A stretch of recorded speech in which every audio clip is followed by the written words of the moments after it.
दोस्तों, मैं हूं हिमालय सिंह और आप देख रहे हैं भोजपुरी पब्लिक न्यूज़। और आज की इस वीडियो में हम बात करने वाले हैं यश कुमार की आने वाली अपकमिंग फिल्म, जिस फिल्म का नाम है मुन्ना मिसिर बीमा एजेंट वाले। इस फिल्म का फर्स्ट लुक पोस्टर रिलीज कर दिया गया है, जो आप डिस्प्ले पर देख सकते हैं। इस फिल्म में स्टार कास्ट में है निधि और फुलुलिया और यश कुमार मिश्रा और महेश आचार्य और देव सिंह, संजय पांडे नज़र आएंगे।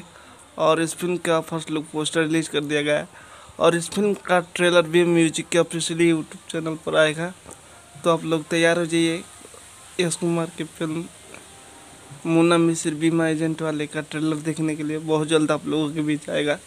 तो आप लोगों को इस फिल्म का न्यूज़ कैसा लगा कमेंट करके बताइए। और हमारे चैनल भोजपुरी पब्लिक न्यूज़ पे नए हैं तो चैनल को सब्सक्राइब करके घंटी का